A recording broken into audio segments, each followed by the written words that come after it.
Halo, selamat siang, saudara. Anda sedang menyaksikan live update Tribun News bersama dengan saya, Nila Irda. Kami akan menyajikan beragam informasi terkini dari berbagai daerah yang akan dilaporkan secara langsung oleh reporter kami di lapangan. Inilah live update selengkapnya. Kita awali dengan informasi yang pertama, saudara, seorang pelajar SMP di Kabupaten Wajo berinisial AH 13 tahun meninggal dunia seusai dipukul rekannya pada Rabu 16 Februari lalu. Pelaku yakni MU 14 tahun. Pemukulan ini terjadi di depan SMP Negeri 3 Belawa, tempat keduanya bersekolah. Pemukulan ini diduga bermula dari masalah stiker motor yang dicabut oleh korban. Untuk mengetahui informasi lebih lengkapnya terkait adanya siswa SMP yang dipukul temannya hingga meninggal dunia ini, sudah ada wartawan Tribun Timur, Hardiansyah Abdi Gunawan yang sudah siap dengan informasinya untuk Anda. Selamat siang, Hardi, silahkan dengan laporan Anda. Oke, terima kasih. Seperti yang disampaikan bahwa siswa awal lanjut selanjutnya secara kemarin kejadian tersebut di mana pelaku kasus yang besar ini akan terpaksa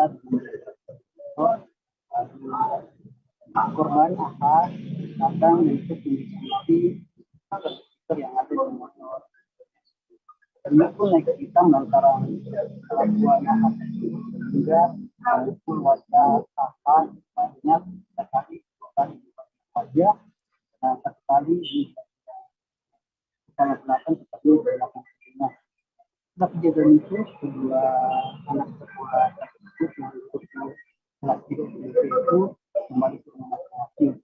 Pada sore harinya, kakak merasa mual dan sempat mereka lalu setiap orang tua korban membawa kakak ke salah satu klinik kesehatan yang ada di Jakarta. Dan pada saat sementara perawatan klinik tersebut, langsung dinyatakan meninggal dunia. Pasca kejadian pasti informasi bahwa AH meninggal dunia dipukuli temannya, pihak kepolisian pun bergerak untuk mendatangi TKP, mengambil tindakan. Baik, Hardi, mohon maaf saya potong sebentar, bisa diperjelas lagi karena dari sini audio Anda tidak terdengar dengan baik. Ya, halo. Baik, Hardi, silakan dilanjutkan dengan laporan Anda. Ya, baik. Pasca kejadian bahwa korban diketahui meninggal dunia, kemudian pihak kepolisian pun mendatangi TKP dan mengambil sejumlah keterangan saksi. Berdasarkan keterangan saksi yang dihimpun oleh pihak kepolisian bahwa diketahui rekan AH yang melakukan pemukulan tersebut berada di Kabupaten Sidrap sehingga dilakukan penjemputan oleh pihak kepolisian dan pada Kamis kemarin sudah diamankan di Mapolres Wajo. Lantaran pelaku MU ini berusia 14 tahun atau di bawah umur, pihak kepolisian pun melakukan langkah-langkah khusus untuk melakukan penyidikan terhadap terhadap pelaku. Proses penyidikan pun sudah sementara berlangsung di Mapolres Wajo dengan tetap berkoordinasi dengan Badan Permasyarakatan atau BAPAS di Kabupaten Bone mengingat pelaku berstatus di bawah umur. Pihak kepolisian sendiri pun menyangkakan pasal 80 ayat 3 Undang-Undang Perlindungan Anak terhadap pelaku dengan ancaman hukuman 15 tahun penjara. Sementara itu, pasca kejadian ini, pihak Dinas Pendidikan Kabupaten Wajo pun cukup menyesalkan hal tersebut. Seperti itu, rekan. Baik, demikian informasi saudara dari Hardiansyah Abdi Gunawan, wartawan Tribun Timur. Dan untuk mengetahui informasi lebih detailnya, sudah ada wawancara dengan Kapolres Wajo AKBP Muhammad Islam Amrullah. Berikut liputannya untuk Anda. Kronologis diawali dengan kesalahpahaman di mana korban melepas stiker yang berada di sepeda motor pelaku. Kejadian ini pada pukul 13.00 WITA di depan SMP 3 Belawa. Karena merasa tidak terima, pelaku langsung melakukan pemukulan terhadap korban 2 kali di wajah dan di belakang telinga. Setelah itu, pada sore harinya, korban mual dan muntah-muntah serta dibawa ke klinik Muhajir di Kabupaten Sidrap. Kurang lebih sore hari, korban meninggal dunia di dalam perawatan di klinik tersebut. Dari keterangan saksi, diperoleh bahwa tersangka berada di Kabupaten Sidrap. Polisi mengamankan dan menangkap pelaku di Kabupaten Sidrap untuk dilakukan penyelidikan dan penyidikan di Polres Wajo. Pada saat ini pelaku sudah dilakukan penyidikan dengan koordinasi dengan Bapas, di mana pelaku berumur 14 tahun, yaitu di bawah umur. Kepadanya disangkakan pasal 80 ayat 3 Undang-Undang Perlindungan Anak dengan ancaman 15 tahun penjara. Tersangka dengan pelaku merupakan satu sekolah di salah satu SMP di Kabupaten Wajo. Sebelumnya tidak ada permasalahan apa-apa, namun berdasarkan keterangan saksi, korban sering mencabut stiker sepeda motor sehingga pelaku kesal dan melakukan pemukulan terhadap korban. Di tengah masyarakat Aceh khususnya Abdia yang kesulitan mendapatkan minyak goreng bahkan rela antri berjam-jam, Bupati Aceh Barat Daya Akmal Ibrahim justru berinovasi mengolah biji kelapa sawit minyak goreng secara manual. Minyak goreng ini masih dalam skala uji coba. Pekerjaan membuat minyak goreng dari tanda buah segar kelapa sawit selain bisa dilakukan secara manual, nantinya juga bisa menggunakan mesin atau alat bantu lainnya. Untuk mengetahui informasi selengkapnya terkait olahan minyak goreng dari kelapa sawit, karya dari Bupati Abdia ini, sudah ada wartawan Serambi News Rahmat Saputra yang akan melaporkan selengkapnya untuk Anda. Rahmat, selamat siang. Silahkan dengan laporan Anda.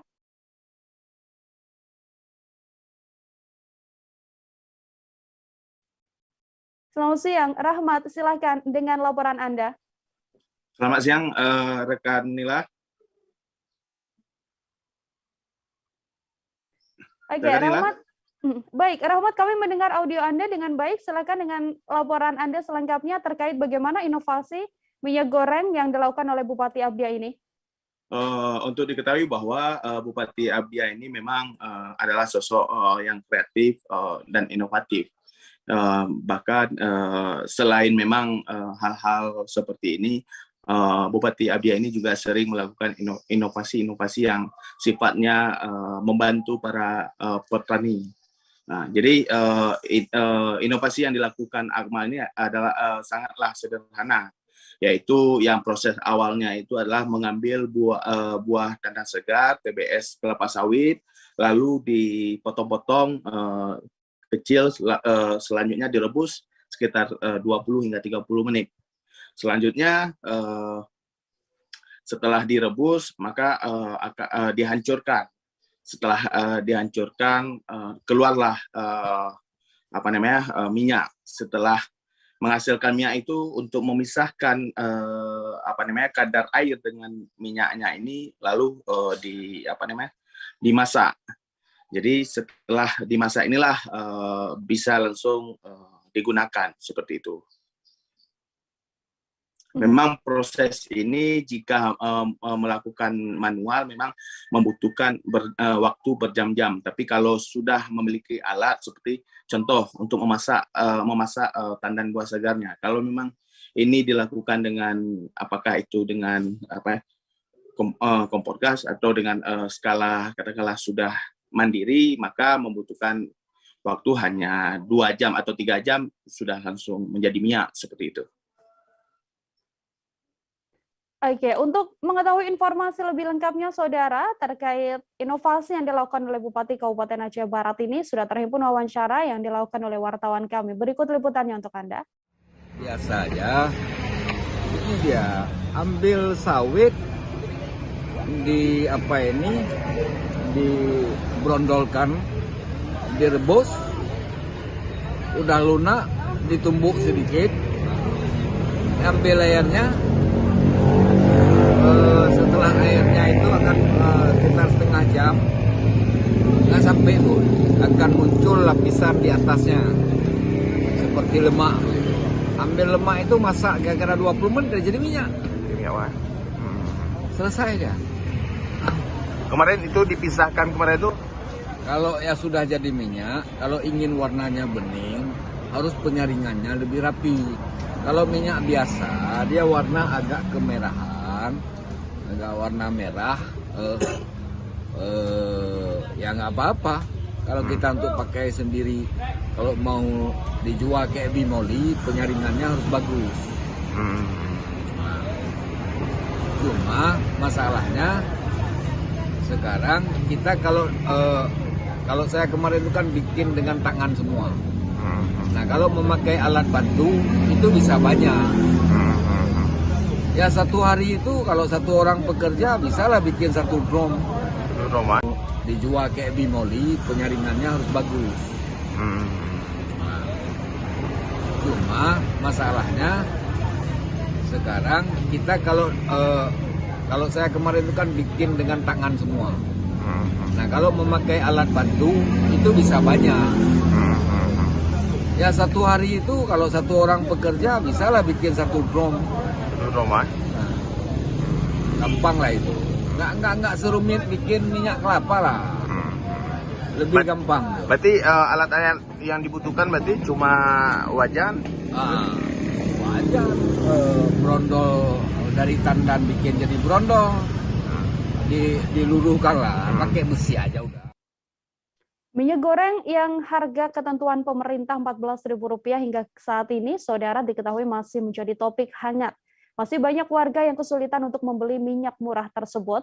Seperti di Majalengka, warga rela mengantri berjam-jam di sebuah supermarket hanya demi membeli minyak goreng dengan harga murah. Fenomena ini, satu diantaranya terjadi di supermarket di Jalan Raya Lanut Sugiri Sukani di Kecamatan Jatiwangi, Kabupaten Majalengka menjelang siang hari. Untuk informasi selengkapnya terkait bagaimana antrean warga di Majalengka kala membeli minyak goreng ini, ada Eki Yulianto, wartawan Tribun Cirebon, yang akan melaporkan secara langsung di sana. Selamat siang Eki, silahkan dengan laporan Anda. Ya baik, selamat siang Nila, selamat siang Tribuners. Dapat saya laporkan bahwa langkanya minyak goreng di pasaran, khususnya di Majalengka, diduga memang benar adanya. Hal itu setelah saya melihat langsung adanya puluhan warga yang rela antri berjam-jam demi membeli minyak goreng dengan harga murah. Nah, salah satunya terjadi di supermarket di kawasan Jalan Raya Lanut Sugiri Sukani di Kecamatan Jatiwangi, Kabupaten Majalengka. Nah, di sana puluhan orang didominasi emak-emak mengantri di kasir supermarket tersebut. Mereka hendak membayar minyak goreng yang air-air ini memang sulit didapat. Terlihat satpam supermarket pun dibuat sibuk ya, mengatur antrian hingga menjadi dua baris menuju dua kasir yang tersedia. Nah, menurut penuturan sejumlah warga, mereka harus datang pagi-pagi atau 2 jam sebelum supermarket tersebut buka pada pukul 8 pagi. Jika kelewat sedikit saja, bisa dipastikan warga harus rela mendapatkan antrian panjang untuk mendapatkan minyak goreng tersebut. Nah, bahkan sejumlah warga juga harus rela meninggalkan sedikit pekerjaannya ya demi mendapatkan minyak goreng. Salah satu warga yang berhasil saya wawancarai bernama Imah, warga desa Ciborelang, Kecamatan Jatiwangi, mengaku dia datang sudah sejak pukul 6 pagi ya. Dia baru bisa membeli minyak goreng kemasan sekitar pukul 8 pagi atau saat supermarket buka. Nah, setelah mengantri sekitar 2 jam, Imah juga mengaku hanya bisa membeli 1 bungkus minyak goreng dengan kemasan 2 liter. Harga minyak goreng kemasan tersebut dihargai Rp28.000 atau sesuai ketentuan pemerintah. Nah, sementara menurut buyer supermarket tersebut bernama Mila Aryani, bahwa setiap hari di tempat ia bekerja menyediakan 100 hingga 200 karton minyak goreng.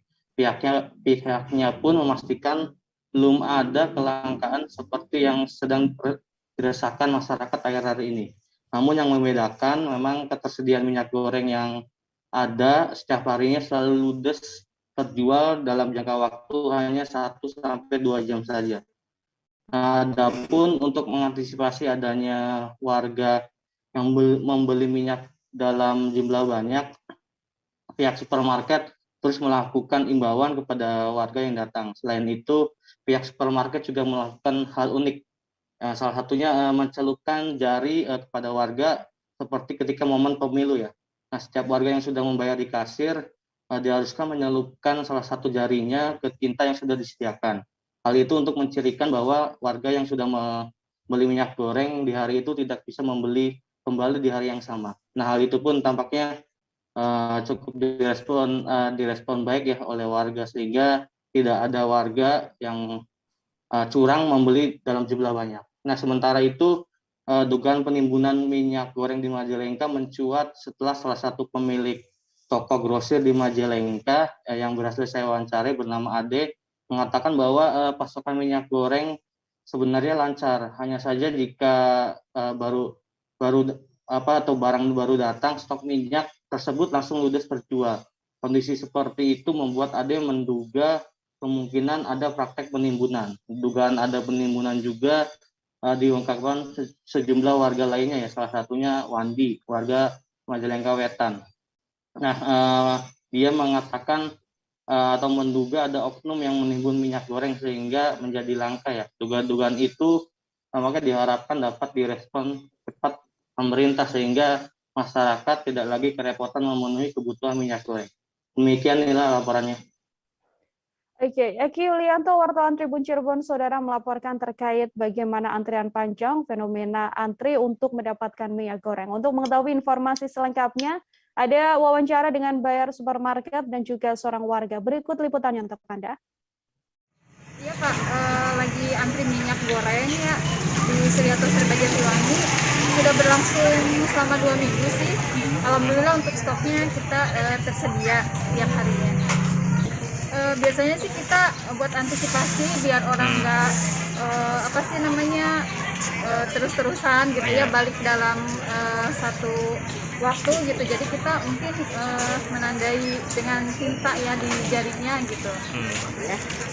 Kalau kitanya lagi ready stock di gudangnya sih bisa 100 sampai 200 karton kita keluarin gitu.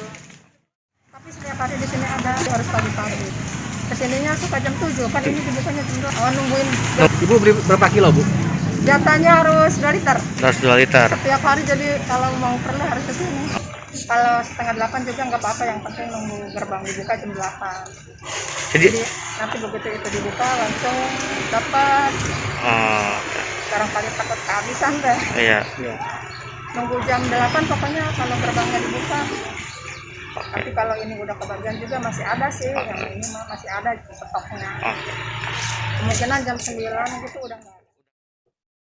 Kita beralih ke informasi selanjutnya, Saudara. Anak kedua Gibran Rakabuming Raka Lalembah Mana sedang menjalani perawatan di sebuah rumah sakit di Kota Solo. Namun, tak semua orang kemudian bisa diizinkan untuk menjenguk cucu ketiga Presiden Joko Widodo itu. Bahkan, Kapolri Jenderal Polistio Sigit Prabowo yang sedang berada di Solo pun tak diperbolehkan atau belum bisa menjenguk Lalembah Mana. Sakitnya Lalembah Mana ini membuat Wali Kota Solo Gibran bahkan harus absen dari sejumlah agenda Wali Kota. Untuk informasi selengkapnya ada Agil Tri Setiawan, wartawan Tribun Solo yang akan memberikan laporan lebih lengkapnya untuk Anda, Saudara. Halo, selamat siang. Agil, silakan dengan laporan lengkap Anda. Ya, selamat siang Nila dan Tribuners. Anak kedua dari Wali Kota Solo, Gibran Rakabuming Raka, yaitu Lalembah Mana, saat ini tengah sakit dan dirawat di rumah sakit. Dari informasi yang kami dapatkan sendiri belum diketahui saat ini Lalembah Mana sakit apa dan dirawat di mana. Namun dari keterangan dari Wakil Wali Kota Solo, Teguh Prakosa, yang menyebutkan bahwasanya kondisi Lalembah Mana ini belum bisa dijenguk oleh orang-orang baik dari pemerintahan Kota Solo maupun Kapolri Jenderal Polisi Listio Sigit Prabowo yang kemarin sempat mengunjungi Kota Solo untuk melakukan peresmian Mako Polresta Surakarta. Dari keterangan Teguh sendiri, beliau menyampaikan bahwasanya karena anak kedua atau cucu ketiga dari Presiden Jokowi ini tengah sakit, Gibran Raka Buming Raka untuk sementara waktu absen dari sejumlah agenda wali kota dan digantikan oleh dirinya. Terpisah juga mantan wali kota Solo, FX Hadi Budiatmono mengatakan juga belum mengetahui Lala Mukmana saat ini tengah sakit apa, dan dirinya sendiri juga mengaku belum menjenguk Lala Mukmana karena jika belum mengetahui apakah Lala Mukmana boleh dijenguk atau belum. Nila. Baik, terima kasih banyak Agil Tri Setiawan, wartawan Tribun Solo atas laporan Anda. Selamat bertugas kembali, Agil. Kita lanjutkan, Saudara, ke informasi lain. Meski menjadi kota terpadat di Indonesia, Jakarta ternyata masih memiliki hutan. Letak hutan tersebut berada di Serengseng, Kembangan, Jakarta Barat. Hutan kota Serengseng ini tepatnya terletak di Jalan Haji Gelik, RT 8 RW 6, Serengseng, Kembangan, Jakarta Barat. Setelah dibugar berkali-kali, hutan kota Serengseng ini menjadi satu dari tempat yang cukup asri untuk menghirup udara segar Jakarta. Untuk informasi selengkapnya, ada Desi Selviani, wartawan Warta Kota yang sudah siap dengan laporannya untuk Anda, Saudara. Selamat siang, Desi. Silakan dengan laporan Anda. Ya, selamat siang, Mila. Jakarta sendiri meskipun merupakan kota yang tidak terlalu besar dan juga padat, Jakarta ternyata masih memiliki hutan seluas 11 hektar di kawasan Serengseng, Kembangan, Jakarta Barat. Hutan ini sendiri dikelola oleh Pemprov DKI Jakarta, di mana hutan ini dulu sebelumnya merupakan tempat pembuangan umum. Kemudian di tahun 1995 hutan ini lokasi ini diubah menjadi hutan konservasi. Kemudian di tahun 2010 hutan ini dibuka untuk pengunjung yang bisa berwisata. Di hutan tersebut, pengunjung bisa melakukan sejumlah aktivitas, salah satunya ialah memancing. Di hutan itu terdapat danau seluas 950 meter persegi, yang dimana aktivitas memancing ini gratis. Apabila mendapatkan ikan tidak perlu membayar sepeser pun. Ada sejumlah jenis ikan yang memang diternak di danau tersebut, misalnya ikan mujair, ikan lele, ikan sepat, bisa didapat oleh pengunjung ketika memancing di hutan di hutan kota Serengseng. Kemudian juga di hutan itu juga terdapat 7.700 pohon yang terbagi dari 68 jenis pohon. Kemudian di hutan itu pengunjung hanya cukup membayar 2.000 untuk biaya retribusi masuk, kemudian juga biaya parkir motor 2.000 dan biaya parkir mobil itu sekitar 4.000. Dan itu selama PPKM ini dibuka hanya dari pukul 7 pagi hingga pukul 5 sore. Seperti itu, Mila. Baik, terima kasih banyak Desi Selviani, wartawan Warta Kota atas laporannya. Ini jadi salah satu tempat yang bisa Anda datangi ya, Tribuners, ketika sedang berkunjung ke Jakarta untuk menghirup udara segar. Untuk mengetahui informasi selengkapnya juga telah terhimpun wawancara ini dengan petugas Hutan Kota Serengseng. Berikut liputannya untuk Anda. Sejarahnya ini dari tahun 1995. Asalnya di sini TPU, tempat pembuangan sampah akhir. Nah, karena ada keluhan dari masyarakat kena bau sekitar juga kan ini sering terjadi banjir dulu. Namanya dibikinlah, sebenarnya dulu bukan hutan kota namanya. 1995 itu namanya hutan konservasi. Nah, terus dengan berkelanjutannya ini terus perkembangan, akhirnya bikin hutan konservasi. Permintaan dari masyarakat, kenapa ada hutan nggak bisa dimanfaatin buat masyarakat, cuma buat resapan air. Nah, tahun 2010 baru diresmikan di hutan kota. Masyarakat 2010 itu di hutan kota. Tetap mungkin SK-nya sih masih hutan konservasi sih. Siap. Danau di situ ini danau buatan. Jadi tadinya resapan air, airnya dibikin danau biar air dari sungai itu, tadinya sungai kan posisi sungai lebih tinggi, dan masyarakat sekitar banjir, jadi danau itu buat penampungan air biar nggak masuk ke warga sih. Luas danau itu berapa, Pak?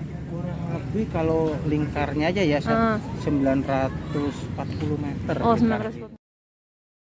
Di tangan Rama Leo Batara, saudara pemuda asal Kota Pangkal Pinang ini justru bisa mengolah sampah plastik menjadi pundi-pundi uang.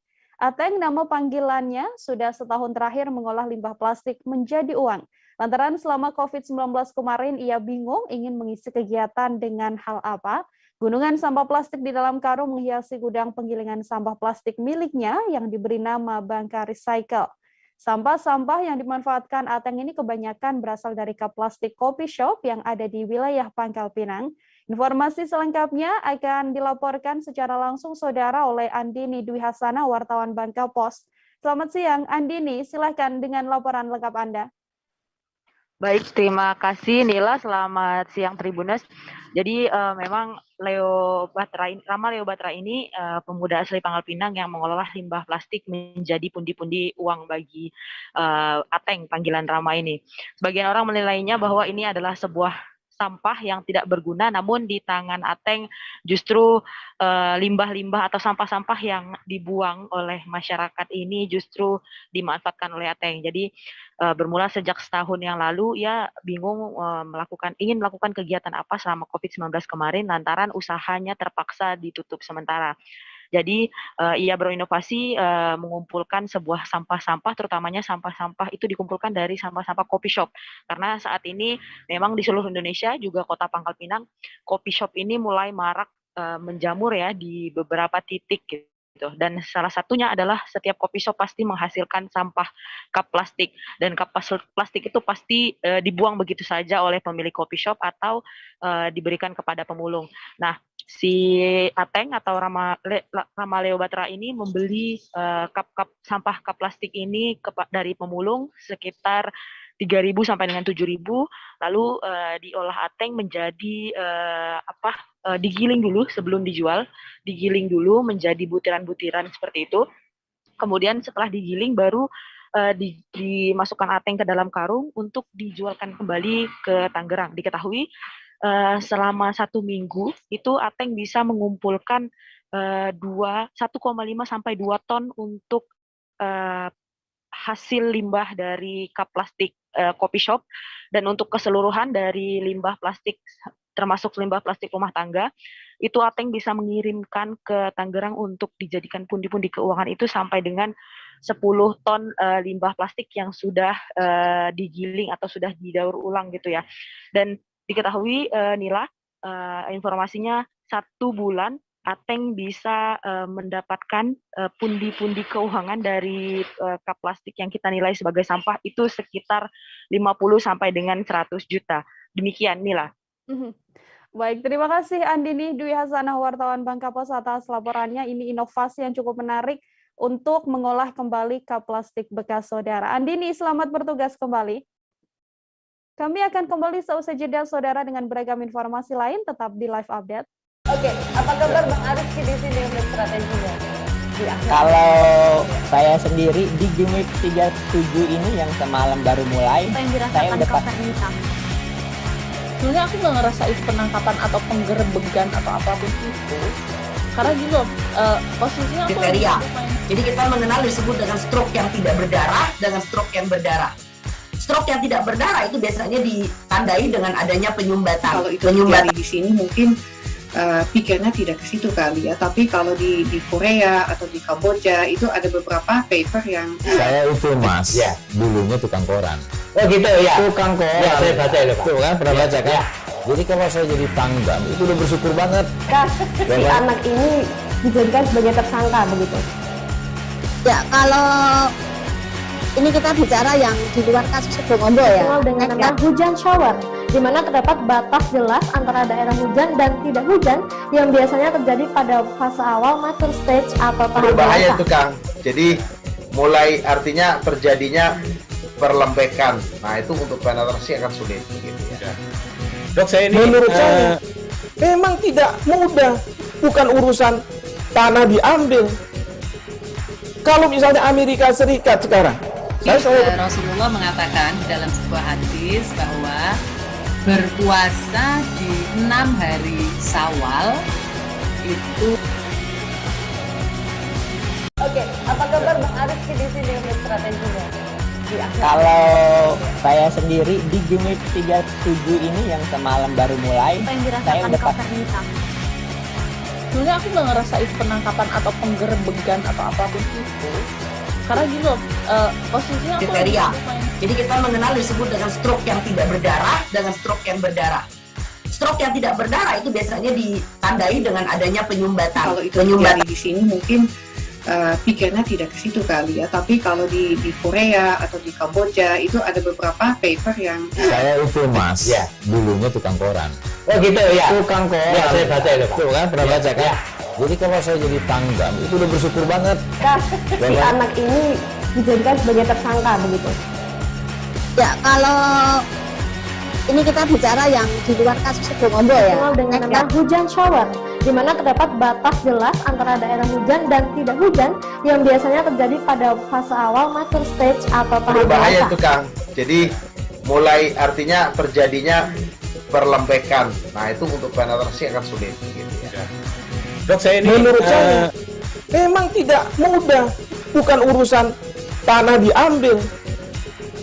Kalau misalnya Amerika Serikat sekarang, Rasulullah mengatakan dalam sebuah hadis bahwa Adik kembali menyaksikan live update bersama dengan saya Nela Irda. Saudara, kasus COVID-19 di Kabupaten Musirawas Utara, Sumatera Selatan kembali melonjak. Padahal sebelumnya di Kabupaten Musirawas Utara sempat berstatus 0 kasus COVID-19 selama 3 bulan. Kemudian pada bulan Februari ini muncul lagi kasus terkonfirmasi terpapar positif COVID-19 dan hingga saat ini terus meningkat. Informasi selengkapnya terkait naiknya angka COVID-19 di Muratara ini ada Rahmat Aizullah, wartawan Tribun Sumsel yang akan memberikan laporan lengkapnya untuk Anda, Saudara. Rahmat, selamat siang, silahkan dengan laporan Anda. Selamat siang Nila, baik Nila dan juga Tribuners, memang kondisi perkembangan COVID-19 di Kabupaten Musirawas Utara, Sumatera Selatan hingga saat ini kembali mengalami lonjakan setelah sebelumnya memang pada kondisi 0 kasus COVID-19 selama 3 bulan sejak wabah ini mulai melandai di Kabupaten Musirawas Utara pada awal November tahun 2021 lalu. Kemudian di awal tahun 2022 ini maksud saya tepatnya di awal bulan Februari, kasus COVID-19 di Kabupaten Musirawas Utara kembali mengalami peningkatan. Begitu. Kasus ini pertama kali muncul untuk lonjakan kembali ini, yaitu ada seorang warga yang akan melakukan operasi di Rumah Sakit Muhammad Husin di Kota Palembang. Seorang warga ini mengalami sakit kemudian akan dioperasi.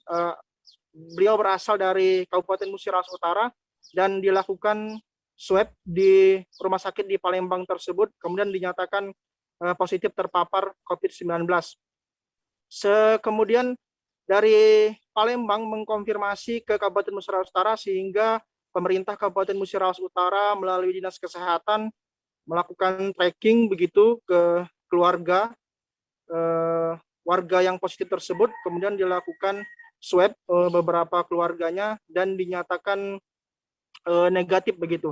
Namun beberapa hari kemudian masih di awal Februari ini ada satu kasus lagi, yaitu seorang tenaga kesehatan yang bertugas di salah satu puskesmas di Kabupaten Musirawas Utara mengalami gejala ke arah paparan COVID-19.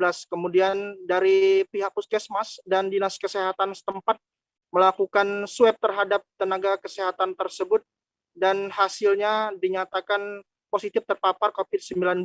Kemudian pemerintah Kabupaten Musirawas Utara melalui dinas kesehatan mengambil langkah untuk men-tracking beberapa kontak erat yang sempat berhubungan langsung, maksud saya kontak erat dengan nakes yang positif tersebut. Kemudian selain daripada itu, keluarga nakes tersebut yang sempat begitu dilakukan swab juga, dan akhirnya ada banyak warga yang maksud saya terutama keluarga dari nakes tersebut terpapar COVID-19, dan akhirnya pihak puskesmas yang ada nakesnya terpapar COVID-19 melakukan swab secara massal seluruh pegawai yang ada di puskesmas tersebut, sehingga ada hasilnya juga banyak yang positif. Selain daripada itu, karena maraknya COVID-19 khususnya di Sumatera Selatan, sehingga satu-satunya rumah sakit di Kabupaten Musirawas Utara ini mengambil langkah atau berinisiatif untuk juga melakukan swab secara massal kepada seluruh pegawai dan tenaga kesehatan di Rumah Sakit Umum Daerah Rupit. Dari pemeriksaan swab seluruh pegawai Rumah Sakit Rupit ini, ada yang terkonfirmasi namun tidak bergejala begitu, dan mereka sekarang melakukan isolasi mandiri karena memang tidak ada gejala, sehingga pelayanan di rumah sakit termasuk di puskesmas yang ada nakesnya positif COVID-19 tetap berjalan dengan baik, namun tetap mematuhi protokol kesehatan secara ketat. Dari data yang kami himpun dari Dinas Kesehatan Kabupaten Musirawas Utara, hingga kini sejak awal Februari muncul satu kasus konfirmasi, satu kasus, kemudian hingga pertengahan Februari ini melonjak drastis dari 0 hingga menjadi sekarang kasus aktifnya sebanyak 54 orang. Berdasarkan catatan Dinas Kesehatan Kabupaten Musirawas Utara, total konfirmasi sejak awal pandemi di Kabupaten Musirawas Utara ini sebanyak 866 kasus, sedangkan sembuh sebanyak 757 kasus atau 87,41%, sedangkan yang meninggal terpapar COVID-19 yaitu sebanyak 55 orang atau 6,35%. Kemudian untuk capaian vaksinasi di Kabupaten Musirawas Utara hingga hari ini, untuk dosis pertama sudah mencapai 92,42%, sedangkan dosis kedua sudah mencapai 54,81%. Namun untuk dosis ketiga atau vaksin booster ini memang baru mencapai, baru 1,70%.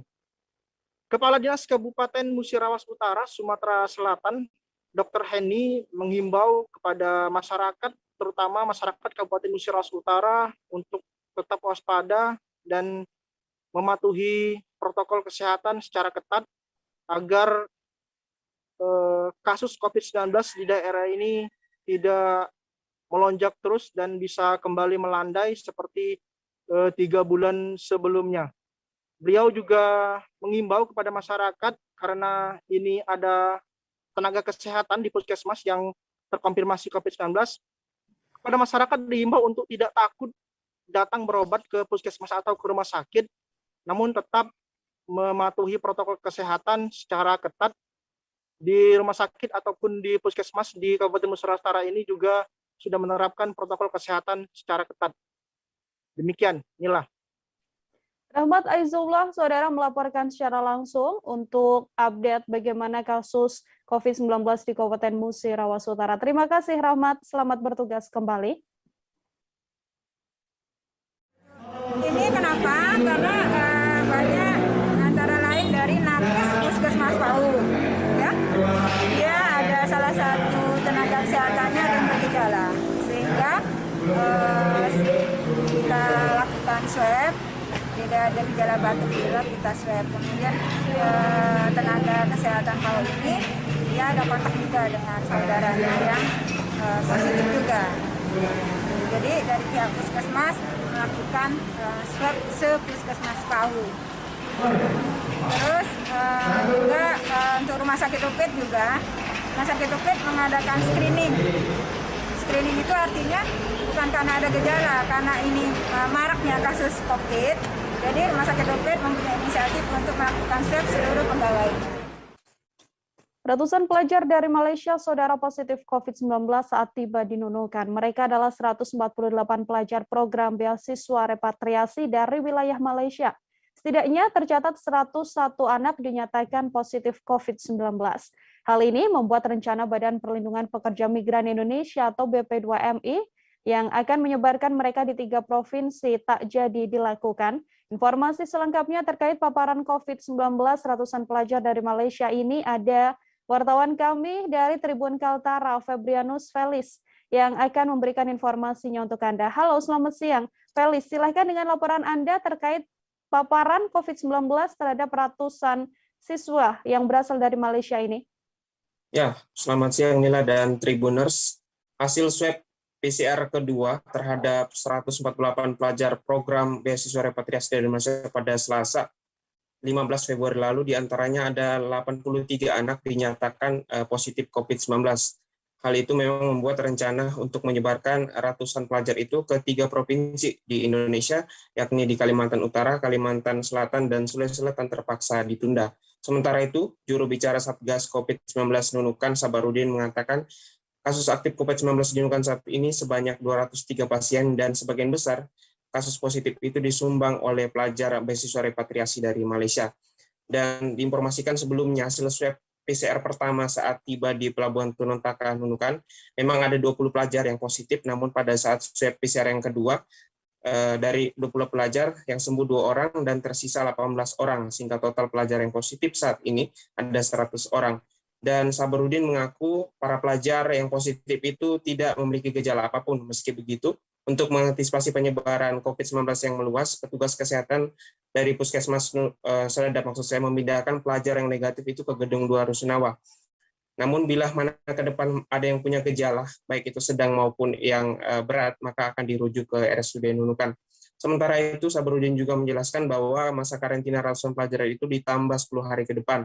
Namun selama 10 hari ke depan bila sudah tidak ada gejala, maka ratusan pelajar itu dianggap sudah negatif COVID-19, jadi tidak ada lagi yang namanya swab PCR ketiga.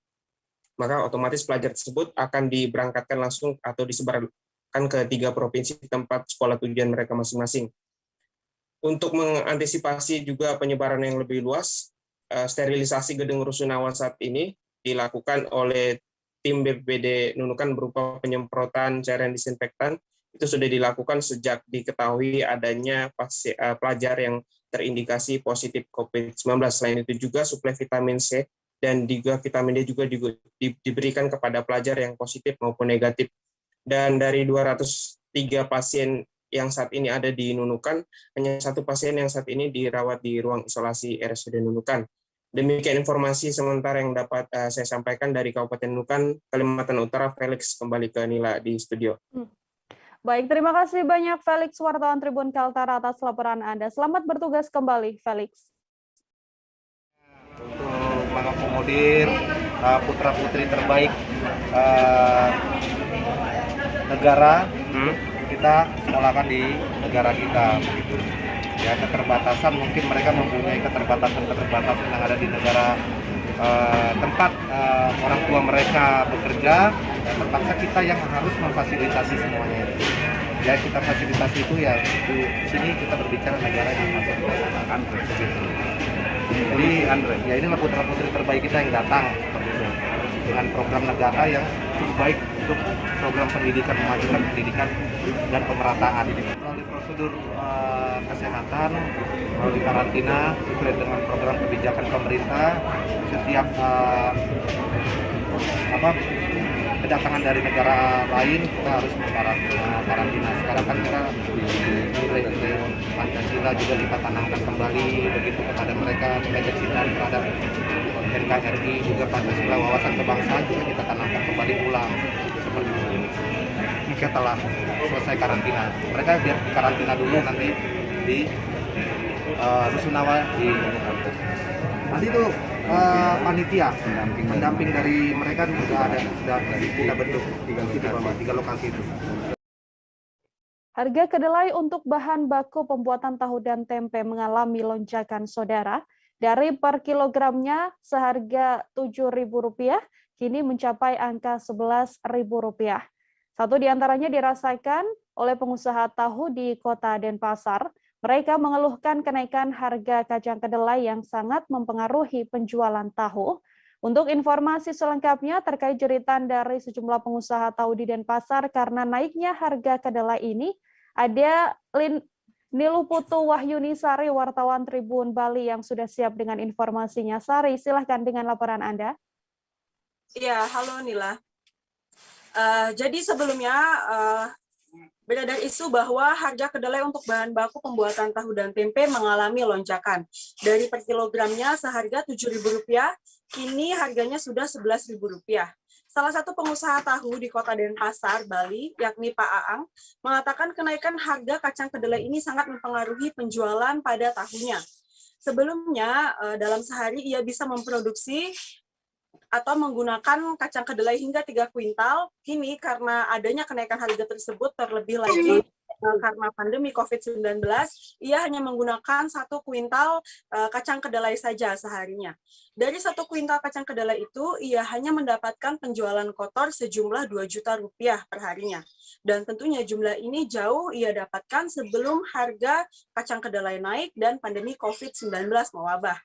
Produksi menggunakan kacang kedelai 1 kuintal itu ia lakukan 1 hari dengan 4 orang tenaga kerjanya dan dimulai pada pukul 8 pagi. Jika dulu sebelum kacang kedelai mengalami kenaikan harga, ia bisa membawa tahu-tahu tersebut ke pasar hingga 25 box besar. Namun saat ini ia hanya menjual 10 box tahu saja dalam seharinya. Dan harga di pasar pun diakuinya tidak bisa untuk dinaikkan lagi, di mana harga perbungkus tahunya yaitu Rp2.000 mendapatkan 3 biji tahu. Ia pun menyiasati untuk memperkecil ukuran tahunya agar tetap dapat menjual tahunya dengan harga normal. Dan kenaikan harga kacang kedelai ini diakui Aang sudah terjadi sejak 2 bulan lalu. Dan memang naiknya harga kacang kedelai ini bertahap. Jadi tak jarang akibat kenaikan harga kacang kedelai ini untuk bahan baku tahu, ia mengalami kerugian atau bahkan minus saat menjual tahunya dalam waktu 1 hari. Kenaikannya tersebut dicontohkan misalnya hari ini naik Rp500, besoknya akan kembali naik Rp500. Jadi naiknya bertahap hingga sampai saat ini harga kacang kedelai per kilogramnya Rp11.000. Ia pun berharap semoga saja pemerintah dapat memberikan solusi di balik naiknya harga kacang kedelai ini agar ia dapat berjualan seperti biasa lagi, Nila. Baik, terima kasih Wahyuni Sari, wartawan Tribun Bali atas laporan Anda. Selamat bertugas kembali. Kita lanjutkan, Saudara, ke informasi lain. Kebakaran menghanguskan 1 rumah warga di lingkungan 1 Karame, Manado pada Jumat malam. Semua barang berharga milik keluarga Lama dan Nusi ini habis dilalap si jago merah. Diduga api muncul dari lantai 2 dan pertama kali diketahui oleh anak mereka. Ada Fistel Mukuan, wartawan Tribun Manado yang akan memberikan informasi selengkapnya untuk Anda, Saudara. Halo, selamat siang Fistel, silahkan dengan laporan Anda.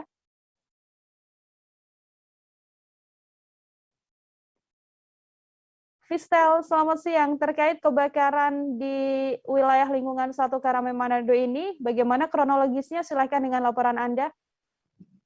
Ya, terima kasih rekan Mila. Selamat siang, ya, dan memang untuk kebakaran terjadi kemarin 18 Februari 2022 sekitar pukul 7 dan pada pukul 8 setelah kami hubungi Kepala Dinas Pemadam Kebakaran Kota Manado, Supriyatna membenarkan kejadian itu bahwa telah terjadi kebakaran di lingkungan 1 Karame, Kota Manado, Sulawesi Utara. Ada 1 rumah dan 1 keluarga yang berada di rumah tersebut. Sekitar 1 jam dari pemadam kebakaran Kota Manado berhasil memadamkan kebakaran yang menghanguskan 1 rumah keluarga ini. Nah, dan dari pantauan kami tadi pagi di lokasi kejadian memang seluruh barang berharga keluarga di dalam rumah memang habis terbakar atau sering disebut si jago merah.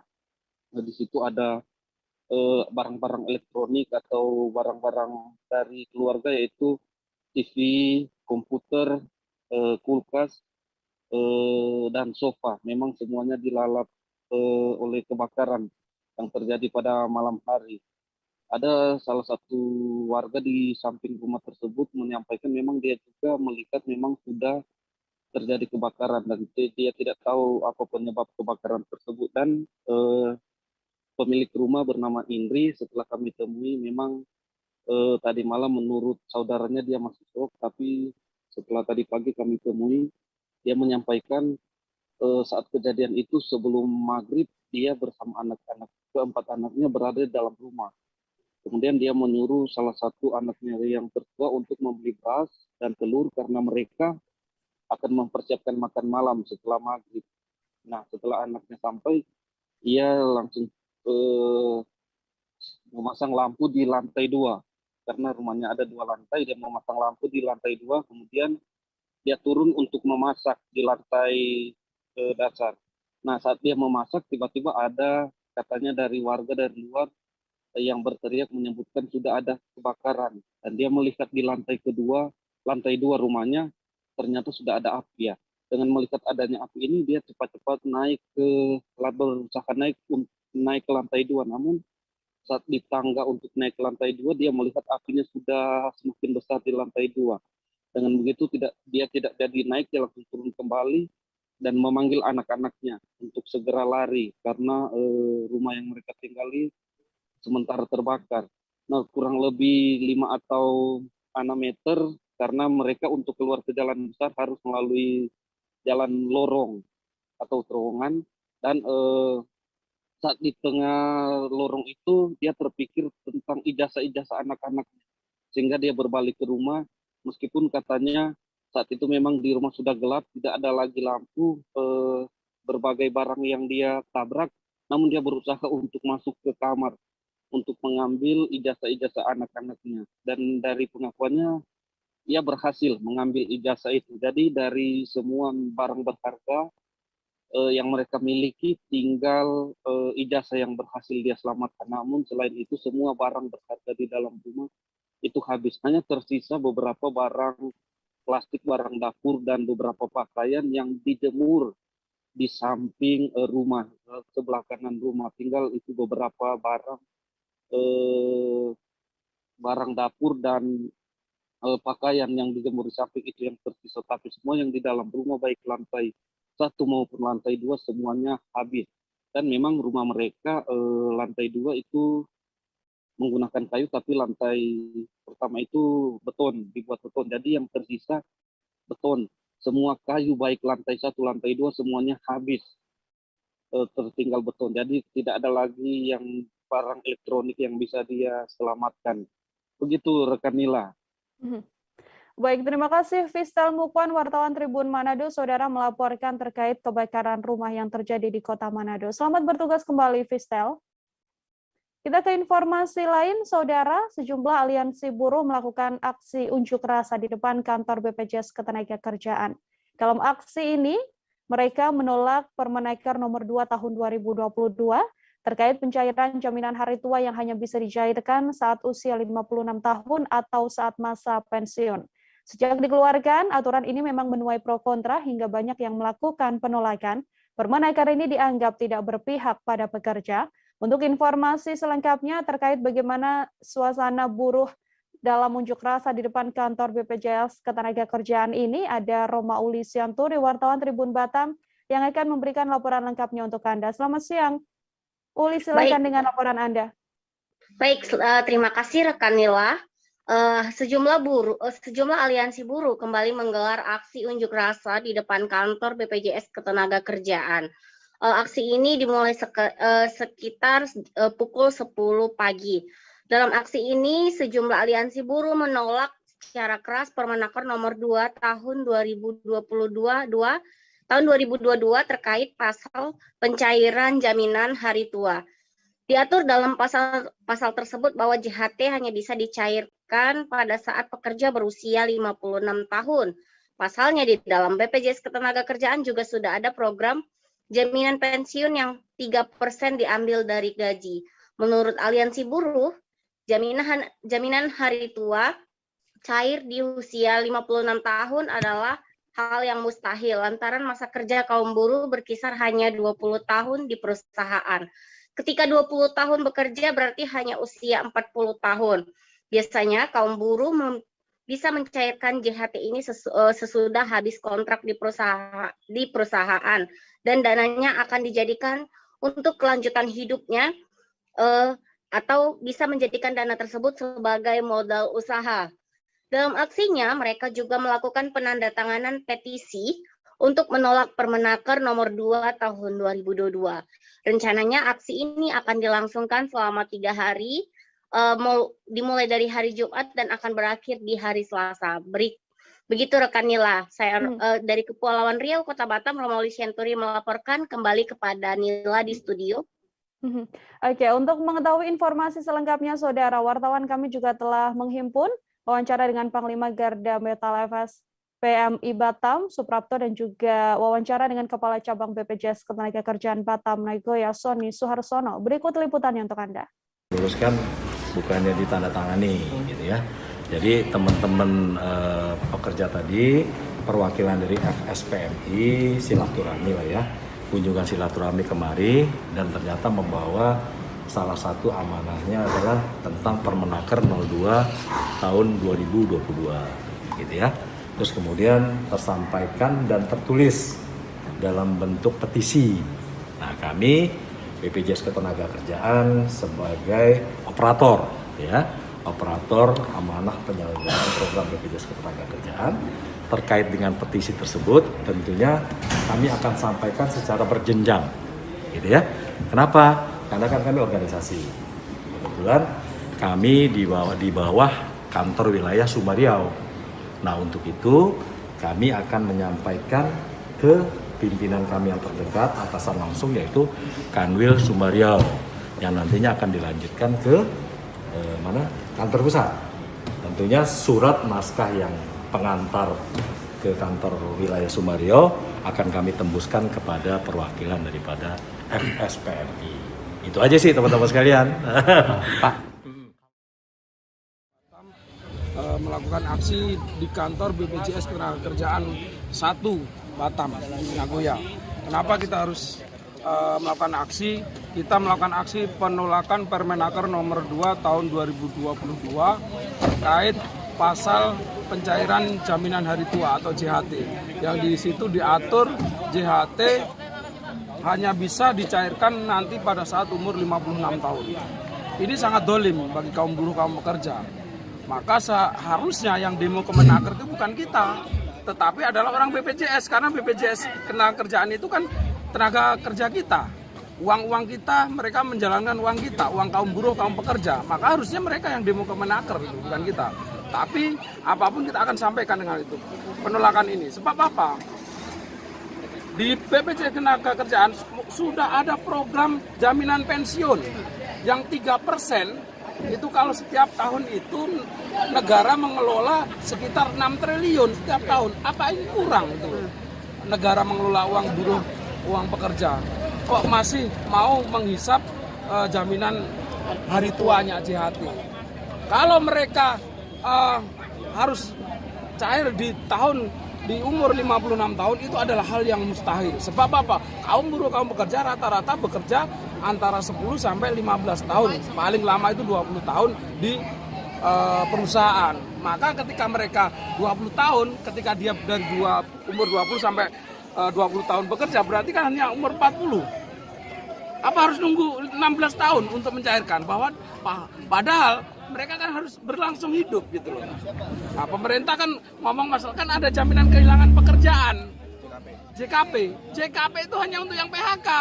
Nah, kalau yang habis kontrak, yang resign, terus perusahaan. Terduga pelaku jambret saudara di Jalan Puskesmas Desa Bandar Kalipa, Kecamatan Percut, Saituan ternyata tewas setelah dibantai. Polisi menetapkan 6 orang sebagai tersangka dalam kasus ini. Diketahui korban adalah Ramlan 39 tahun yang merupakan warga Dusun 8, Desa Bandar Setia, Kecamatan Percut, Saituan. Untuk mengetahui informasi selengkapnya, saudara, sudah tergabung bersama dengan saya ada Fian, wartawan Tribun Medan yang akan memberikan informasi lebih lengkapnya untuk Anda. Halo, selamat siang Fian. Terkait kronologis kejadian ini, bisa Anda laporkan secara lengkap bagaimana kronologisnya? Ya, baik rekan Nila dan juga para Tribuners di rumah. Ya, kejadian pembunuhan penganiayaan yang mengakibatkan korban meninggal tersebut terjadi pada hari Rabu kemarin, di mana saat itu korban dijemput oleh 6 orang pelaku. Saat itu para pelaku ini menuding bahwasanya korban ini merupakan pelaku jambret. Ketika dijemput, korban ini langsung dibawa ke sebuah gudang. Di gudang tersebut, korban ini langsung diinterogasi oleh para pelaku ini, disuruh mengaku bahwasanya korban ini pelaku jambret. Namun ketika di sana, korban langsung dianiaya oleh sejumlah pria. Setelah dianiaya, ketika korban sudah terluka berat, lalu korban ini dibawa oleh pelaku ini ke Polsek Percut Setuan. Sesampai di sana, para pelaku ini mengaku bahwasanya korban ini merupakan jambret. Polisi yang curiga langsung menahan sejumlah pemuda tersebut dan diinterogasi. Setelah diinterogasi polisi, para terduga pelaku ini mengaku bahwasanya memang saat itu mereka menculik korban dan melakukan penganiayaan.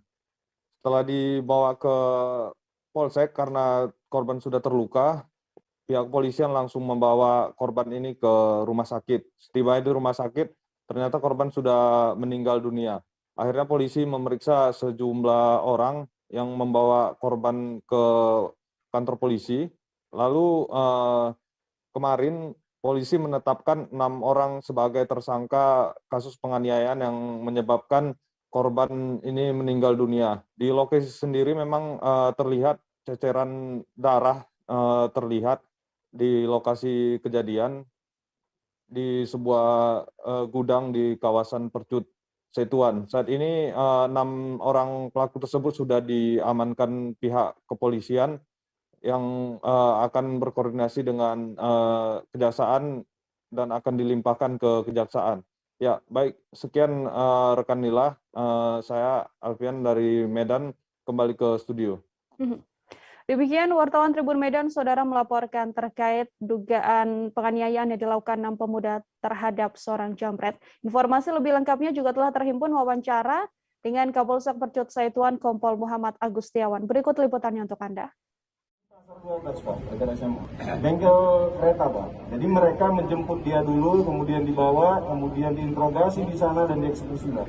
Diambil, Pak, bukan diculik, Pak. Diambil, Pak. Yang menyebabkan korban meninggal dunia. Jadi untuk motif setelah didalami hasil keterangan dari para saksi ataupun tersangka, jadi mereka menuduh bahwa tersangka adalah pelaku jambret handphone. Demikian, Pak.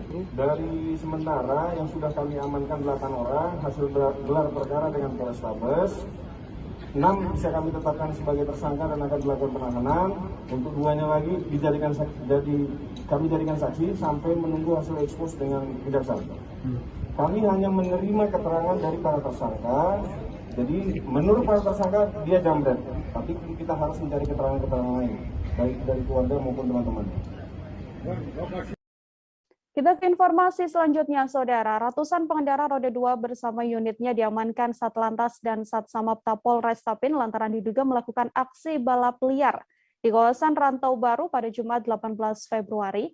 Puluhan pengendara roda 2 yang didominasi anak-anak muda ini selain ditilang juga mendapatkan sanksi dengan mendorong kendaraannya dari kawasan Rantau Baru menuju ke Mapolres Tapin. Hal ini dilakukan untuk penertiban atas dasar laporan dan keluhan dari masyarakat atas aksi balap liar yang selama ini memang kerap meresahkan masyarakat.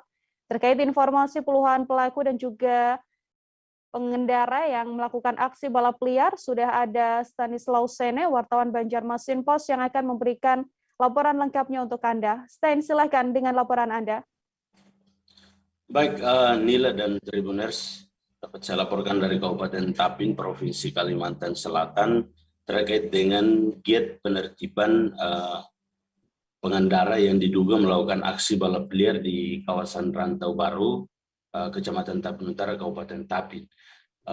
Pihak Lantas Polres Tapin bersama dengan Satsemapta Polres Tapin melaksanakan giat ini dalam rangka menjaga wilayah Kabupaten Tapin dari aksi balap liar dan juga penegakan hukum terhadap pelanggaran peraturan lalu lintas. Dan juga dilaksanakan razia ini berawal dari adanya laporan juga aduan dari masyarakat, karena di kawasan Rantau Baru yang merupakan salah satu area atau wilayah yang digunakan oleh masyarakat Kabupaten Tapin sebagai tempat untuk bersantai, untuk melakukan olahraga secara ringan, aksi-aksi balap liar ini sungguh mengganggu, sehingga kemudian muncul aduan dan laporan kepada pihak Lantas Polres Tapin dan langsung ditindaklanjuti oleh Satuan Lantas Polres Tapin bersama dengan Satuan Selamatan Polres Tapin. Dan alhasil kemarin yang dilaksanakan sekitar pukul 5 sore itu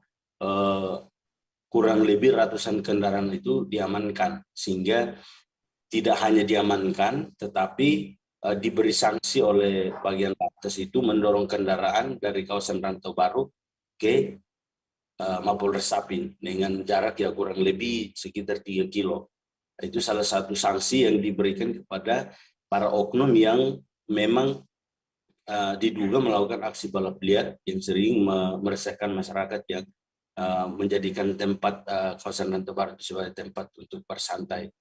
Dapat kami informasikan juga bahwa terkait dengan razia Bali ini sudah dilakukan beberapa kali, dan ke depan memang informasi yang kami dapat dari Kanit Lantas Polres Tapin, ke depan memang razia seperti ini atau operasi tentang penertiban terhadap balap liar maupun pelanggaran lalu lintas ini akan terus dilakukan, sehingga diharapkan memang masyarakat baik pengguna roda 2 maupun roda 4 untuk senantiasa taat dan patuh terhadap peraturan atau rambu-rambu lalu lintas yang ada di wilayah hukum Polres Tapin. Itu juga sesuai dengan arahan dari Bapak Kapolres Tapin, Bapak AKBP Ernesto Saiser, yang memang lebih mengingatkan kepada masyarakat untuk tetap memperhatikan peraturan berlalu lintas dan juga mencegah terjadinya balapan liar yang efeknya memang meresahkan masyarakat. Seperti itu, Nila. Oke, untuk mengetahui informasi selengkapnya, Saudara, wartawan kami dan juga telah menghimpun wawancara dengan Kanit Lantas Polres Tapin, Ibdalis Nahartati. Berikut laporan lengkapnya untuk Anda. Kami dari Satlantas Polres Tapin dan juga Satsamapta Polres Tapin mengadakan kegiatan penegakan hukum dan penertiban terhadap balapan liar yang sudah sering dapat masukan dari masyarakat, aduan maupun laporan. Jadi pada sore hari ini kita tindak baik yang melakukan balapan maupun yang menonton. Jadi kita pilih mana yang ada surat-suratnya maupun tidak. Yang tidak lengkap kita bawa ke Polres untuk ditilang. Ini jalan kaki ya, Ya. Ada berapa banyak sih kira-kira? Ada 100-an lebih lah. Ada sekitar 100-an mungkin. Polres Metro, Saudara, mengungkap kasus narkoba jenis ganja dan sabu-sabu serta kepemilikan senjata api. Total ada 5 tersangka bandar narkoba yang ditangkap dalam waktu 1 malam. Selain itu diamankan pula sejumlah senjata lain termasuk 25 butir amunisi aktif dan juga ganja seberat 192,51 gram dan sabu-sabu seberat 3,19 gram. Aparat Polres Metro juga masih terus mengembangkan kasus ini. Untuk mengetahui informasi lebih lengkapnya, ada Indra Simanjuntak, wartawan Tribun Lampung, yang akan memberikan informasinya pada Anda. Indra, selamat siang. Silahkan dengan laporan Anda. Ya, baik Nila dan Tribuners. Jadi diungkapnya kasus peredaran ganja dan sabu-sabu di kota Metro ini berawal dari ditangkapnya 1 orang tersangka atas nama Hidayat atau Dayat pada 15 Februari lalu di sebuah ruko di kawasan Metro Pusat. Nah, dari TKP pertama, polisi berhasil mendapatkan sekitar 58 gram ganja dan juga setengah gram sabu-sabu. Saat melakukan penggeledahan di tersangka Dayat, salah satu kawan tersangka itu atas nama Sadam datang ke lokasi penggerbekan. Kemudian polisi juga turut melakukan pemeriksaan dan didapatkan seperangkat alat hisap sabu. Tersangka juga Sadam juga turut ditetapkan sebagai tersangka. Nah, dari Dayat ini polisi mendapatkan 2 nama, satu yakni Irnandi, itu polisi kemudian melakukan penangkapan ke Irnandi itu di sebuah rumah kontrakan di kawasan Metro Pusat. Nah, dari TKP kedua, polisi juga mengamankan Irnandi dan Fitri. Dari sini polisi berhasil mengamankan ganja 10 paket sabu, maksud saya, seberat hampir 3 gram. Kemudian dari tersangka Dayat atau tersangka pertama, polisi juga melakukan pengejaran ke Nitanel, itu di kawasan Metro Utara. Dari tersangka kelima ini, polisi mendapatkan barang bukti ganja seberat 130 gram. Nah, polisi juga mendapatkan 1 senjata api dan juga 25 butir amunisi aktif dari tangan tersangka Fitri. Namun, tersangka ini tidak mengakui kepemilikan senjata api tersebut, Mila. Menurut pengakuan tersangka, senjata api tersebut merupakan milik adiknya yang saat ini masih dalam pengejaran aparat kepolisian. Jadi total dalam 1 malam polisi berhasil mengamankan 5 tersangka dan barang bukti 190 gram ganja, 3 gram lebih sabu-sabu, 25 butir amunisi, dan 1 senjata api jenis revolver. Demikian, Nila. Baik, Saudara. Telah terhimpun juga wawancara yang dilakukan wartawan kami untuk mengetahui informasi lengkapnya, yakni dengan Kasat Narkoba Polres Kota Metro AKP Suheri dan juga Kepala Polres Kota Metro AKP Yuni Iswantri Yuyun. Berikut liputannya untuk Anda. Kemudian kan kabarnya dimiliki adiknya. Adiknya berprofesi sebagai apa? Jadi kalau adiknya profesinya tidak ada, dia tidak bekerja. Namun kalau untuk lebih lanjutnya ya jelas yang bersangkutan tidak mengetahui dari mana jelas nggak tahu, karena dia sepengetahuan dia itu barang itu emang ditemukan emang dalam keadaan tergantung di dalam jaket milik adiknya. Nah, kalau untuk kita menentukan rakitan apa pabrikan, karena harus diuji kan, pabrikan ataupun rakitan. Nah, sementara kan karena yang perempuan ini perkara narkoba, pasalnya pasal 112 dan senpinya tidak dikenakan ke perempuan, karena dari 2 orang yang ditangkap di situ, salah satu TSK yang narkoba juga, kan dia juga tidak mengetahui, cuma diakui oleh si Fitri bahwa itu milik adiknya, sedangkan adiknya Metro mau membacakan tersangka press release perkara penyalahgunaan narkotika jenis sabu, ganja, dan penemuan senpi jenis revolver serta amunisi aktif kol 38 mm dan kol 5,56 mm di wilayah hukum Polres Metro. Dasarnya ada 7. Identitas pelapor waktu kejadian pada hari Selasa tanggal 15 Februari 2002 sekitar jam 18.22 jam 18,15 WIB di sebuah ruko di Jalan Raikudu, Kecamatan Metro, Kelurahan Metro, Kecamatan Metro Pusat. Identitas tersangka 1. Inisial HH, Metro Wira Swasta, Jalan Melati Timur, Metro Pusat. Tersangka kedua inisial SA, Metro, laki-laki tidak bekerja, alamat Metro Pusat.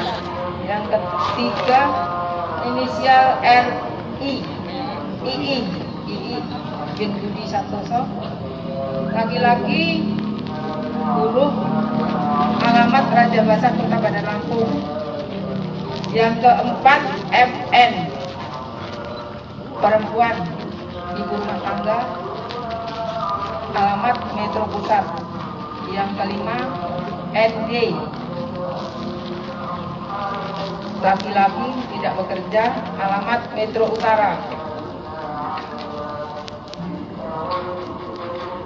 Barang bukti ini ada ganja, ada peluru, senjata, sabu, ganja, sabu. Ketua Dewan Pimpinan Wilayah atau DPW PKS Maluku, Aziz Sangkala Saudara, optimis bahwa bakat sepak bola anak-anak di Pulau Haruku, Maluku Tengah cukup besar. Hal ini tampak selama bergulirnya ajang Liga Angkatan Samasuru Cup yang berlangsung di negeri Kabau Haruku. Ajang sepak bola gawang mini ini diisi sejumlah tim dari angkatan tahun 2003 hingga 2022. Nantinya, Sangkala juga berupaya agar pemuda di Haruku ini bisa turut menjadi wakil Maluku dalam Liga Santri dan Keperebutan Piala Kasat tahun 2022. Untuk informasi selengkapnya, sudah ada Ridwan Tuasamu, wartawan Tribun Ambon yang akan memberikan informasi selengkapnya untuk Anda. Selamat siang, Ridwan. Silakan dengan laporan Anda. Selamat siang, rekan Nila. Baik Tribuners, Ketua Dewan Pimpinan Wilayah PKS Maluku, yaitu Aziz Sangkala, yang sempat mengunjungi Liga Angkatan Samasuru Cup di negeri Kabau, Pulau Haruku, Kecamatan Kabupaten Maluku Tengah, cukup antusias dan sangat terkesan karena menurutnya di Pulau Haruku sana terdapat sejumlah pemain bola yang cukup potensial dan seharusnya bisa menjadi potensi Maluku untuk dikirimkan ke nasional, sehingga untuk itu Aziz Sangkala akan membantu pemain-pemain yang berada di Pulau Haruku ini untuk bisa menjadi wakil dari Pulau Haruku mengikuti Liga Santri memperebutkan Piala Kasat pada bulan Juni mendatang. Karena di Piala Kasat nanti setiap provinsi akan ikut serta di dalamnya, sehingga menurut Aziz Sangkala yang juga merupakan wakil ketua DPRD Provinsi Maluku itu, bahwa potensi-potensi dan bakat dari pemain bola yang ada di Pulau Haruku itu seharusnya masih bisa dikembangkan lagi.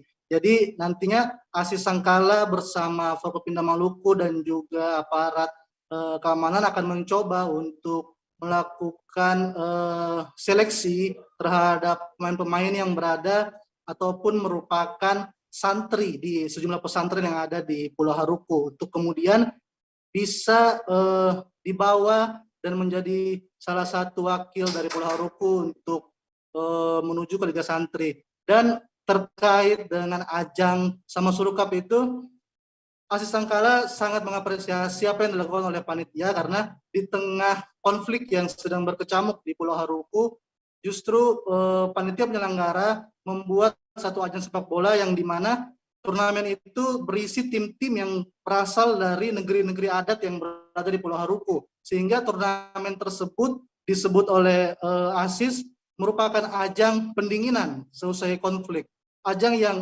kemudian mampu dijadikan sebagai ajang mendinginkan situasi yang sedang memanas di Pulau Haruku. Kemudian bersama Kapolresta Ambon dan juga Dandim 1504 yang juga turut hadir di sana, Sangkala menyebut bahwa peran dari aparat TNI Polri sangat luar biasa karena mampu langsung mengamankan situasi di Pulau Haruku sehingga ajang sepak bola itu bisa bergulir dengan baik dan menumbuhkan roda perekonomian kembali di negeri Haruku yang sempat berhenti selama 1 bulan terakhir akibat adanya 2 konflik yang terjadi berturut-turut. Seperti itu rekan Nila dan Tribuners, laporan saya dari Ambon. Ridwan Tuasamu, Tribuners, wartawan Tribun Ambon melaporkan terkait optimisme terkait jaring bibit pesepak bola di Maluku. Ridwan, terima kasih atas laporan Anda, selamat bertugas kembali. Informasi tadi, saudara, sekaligus menutup perjumpaan kita dalam live update kali ini. Jangan lupa untuk terus saksikan live update di seluruh kanal YouTube dan Facebook Tribun Network. Masih di tengah pandemi, kami terus mengingatkan Anda untuk selalu menerapkan protokol kesehatan dimanapun Anda berada. Saya Nila Irda, beserta kru yang bertugas, pamit undur diri. Terima kasih dan sampai jumpa. Jangan lupa like, subscribe, dan share ya!